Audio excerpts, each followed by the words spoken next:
اعوذ باللہ من الشیطان الرجیم بسم اللہ الرحمن الرحیم الحمدللہ رب العالمین والصلاة والسلام علی رسولہ الکریم اما بعد۔ اللہ سبحانہ و تعالی قرآن مجید میں سورہ بقرہ یعنی دوسرا سورہ اور آیت نمبر 21 میں کہہ رہا ہے، یا ایھا الناس اعبدوا ربکم الذی خلقکم والذین من قبلکم لعلکم تتقون۔ اے لوگوں، اللہ سبحانہ و تعالی کیا کہہ رہے؟ اے لوگوں، ఓ మానవులారా, మిమ్మల్ని మీ పూర్వకుల్ని ఎవరైతే సృష్టించినాడో ఆ సృష్టికర్త అల్లాహ్ను తప్ప ఇతరులని పూజించకండి. ఎందుకంటే మిమ్మల్ని భూమిని పాన్పుగా ఆకాశాన్ని కప్పుగా చేసి ఆ ఆకాశం ద్వారా వర్షాన్ని కురిపించి మిమ్మల్ని ఆహారం ఇస్తున్నాడు అని ఈ సూర బఖరాలో ఆయత్ నంబర్ 21-22లో తెలపడం జరుగుతుంది. కాబట్టి మనం అందరము పరంపర సహోదరులము, ఆదం మరియు హవ్వ సంతానము. మన అందరి బ్లడ్ ఒకటే, మన అందరి రక్తం ఒకటే.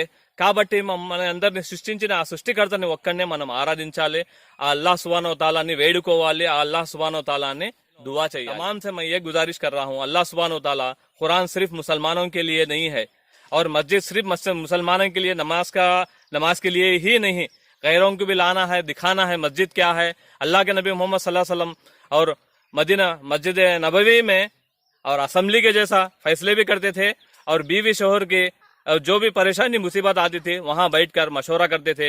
और उसी तरह एक असम्बली भी है, एक राज्यसभा भी है और आपको एक पंचायत बोर्ड भी है, एक मस्जिद। तो मस्जिद अल्लाह का घर सिर्फ इबादत करना, सिर्फ नमाज पढ़ना इसी के लिए ये करके नहीं रखना है, अलबत्ता मस्जिद हर काम के लिए यूज करना है। जैसा कि कोई मसला मसाइल हो, कोई बीवी शोहर का मसला हो, मस्जिद में बैठ कर मसला मसाइल को ये करना है। और मस्जिद में कितने आदमी आते थे, क्यों नहीं आ रही, कुछ तबीयत ठीक नहीं, कुछ क्या हुआ, कुछ परेशानी क्या है, उसका देखना है। कोई भी मुक्तदी नहीं आया, उसके घर जाकर उसका खैर खैरियत पूछना है। पड़ोसी के हक हमारे ऊपर बहुत बड़ा हक है, वो हक अदा करना है। यानी मस्जिद के लिए हर तरह हमें यूज करना है, गैरों को भी लाके मस्जिद बताना है। और तेलुगु में कुरान है अल्हम्दुलिल्लाह बेहतरीन अंदाज से, वो कुरान गैरों को भी देना है, हमारे गैर मुसलमान भाई पढ़ना है। हमें पढ़ने के बाद और दूसरों को हमें बोलना है। वो पढ़ने के बाद जो चीज हमें कुरान में अल्लाह सुब्हानहु व तआला बोल रहा है, वो चीज जिसको नहीं मालूम है वहां तक पहुंचाना है हमारा काम। जैसा कि अल्लाह के नबी मोहम्मद सल्लल्लाहु अलैहि वसल्लम की हदीस है, बल्लिगु वलो अन्नी आया, ये एक आयत भी क्यों ना मालूम है आपको, वो आयत गैरों तक पहुंचाओ। जिसको नहीं मालूम है उनको पहुंचाना है। अगर नहीं पहुंचाएंगे कल क़यामत के दिन हम पे पकड़े जाने वाले हैं। अल्लाह को जवाब देना है। वो अल्लाह से जवाब देने से बचने के लिए वो एक आयत भी हमारे को मालूम है, वो आयत हमें दूसरा तक पहुंचाना है। और मस्जिद में क्या किया जाता है मस्जिद में, और नमाज ही पढ़ाने बल्कि अलबत्ता तालीम सीखना है, बच्चों को सिखाना है, हम खुद नमाज का तरीका सीखना है, हम खुद दुआएं सीखना है। ये सीखने सिखाने के वास्ते और क्या है, अच्छी तरबियत करने के वास्ते मस्जिद है, अल्लाह का घर। सिर्फ हम लोग क्या समझ रहे हैं, सिर्फ नमाज पढ़ लिए, फर्ज पढ़ लिए, आ गए, सुन्नता घर में पढ़ लिए, बस यही समझ रहे हैं। नहीं, इसी के लिए नहीं है।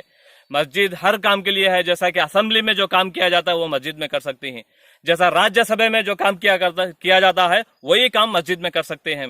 बीवी शोहर का मसला है, जो भी मसले का काम वो कर सकते हैं। जो काजी साहब करते हैं वो काजी साहब करने का काम हमें मस्जिद में करना है। हर मसला मसाइल मस्जिद में बैठ के सुलह करना है। ये इसीलिए मस्जिद बनाई हुई है, लिहाजा मस्जिद में तकरीबन कामा करना मस्जिद में है। तो लिहाजा हमें मस्जिद में कहाँ तक काम मस्जिद का हक अदा कर रहे हैं। सिर्फ 5 टाइम नमाज भी सही तरीके से ढंग से नहीं पढ़ पा रही हमें। सोचो मेरे भाइयों, अल्लाह के पास क्या जवाब देंगे। सुबह की नमाज आज पढ़ना हमारे लिए, मेरे लिए, आपके लिए मुश्किल हो गया है। क्या जवाब देंगे अल्लाह के पास।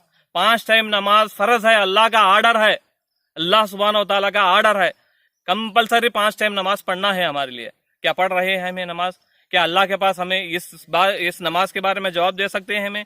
देखो सोचो, खबर में सबसे पहले मुसलमान ला इलाहा इल्लल्लाह कलमा पढ़े तो मुसलमान के लिए खबर में सबसे पहला सवाल नमाज के बारे में होगा। नमाज के बारे में जब तक हम जवाब नहीं देंगे तब तक दूसरा सवाल हो ही नहीं सकता। तो ये नमाज के बारे में हमें सवाल देने के लिए हमारे पास पूरे मुकम्मल नमाजा है। देखो अल्लाह के नबी मोहम्मद सल्लल्लाहु अलैहि वसल्लम जंग की हालत में भी नमाज नहीं छोड़े हैं, बीमार हालत में भी नमाज नहीं छोड़े हैं। बैठ के खड़ के नहीं पढ़ सकते तो बैठ के पढ़े बोले अल्लाह के नबी मोहम्मद सल्लल्लाहु अलैहि वसल्लम। बैठ के पढ़ने की ताकत नहीं है, सलाहियत नहीं है, वो कुव्वत नहीं है तो लेट के पढ़ो बोले अल्लाह के नबी मोहम्मद सल्लल्लाहु अलैहि वसल्लम। अगर लेट के भी नहीं पढ़ सकते तो अब भी इशारे से पढ़ने का है, नमाज छोड़ने का नहीं। कैसी हालत में भी नमाज छोड़ने का नहीं मेरे भाइयों। कब हमें सुधरेंगे, कब हमें अपने आप को अखलाक वाले, अच्छे अखलाक वाले बनेंगे? जब तक हमें नमाज, क्योंकि नमाज एक ऐसी बेहतरीन चीज है और बुराइयां, तमाम अय्याशियां, تمام زنا کے اڈا سے سب سے بچائی جاتا ہے نماز. تو وہ نماز کو ہم ترک کر دیں گے تو نماز اور مومن اور مشرک کے درمیان فرق کرنے والی چیز کون سی ہے؟ نماز. تو وہ نماز ہمیں نہیں پڑھیں گے تو اللہ کے پاس کیا منہ دکھائیں گے؟ اللہ کے پاس کیا جواب دیں گے؟ بس ان چند الفاظ سے میں اس باغیچے میں آیا، نیموان کے باغیچے میں، تو مجھے یہ خیال آیا تو میں ایک چھوٹا سا ویڈیو نکال رہا ہوں. یہ ویڈیو سے آپ بھی سنو، میں بھی عمل کرتا ہوں، انشاءاللہ آپ بھی عمل کرو، آپ بھی دعا کرو، 5 ٹائم پنجوانہ نماز ادا کرنے کی کوشش کرو. جزاک اللہ خیر. السلام علیکم ورحمۃ اللہ وبرکاتہ.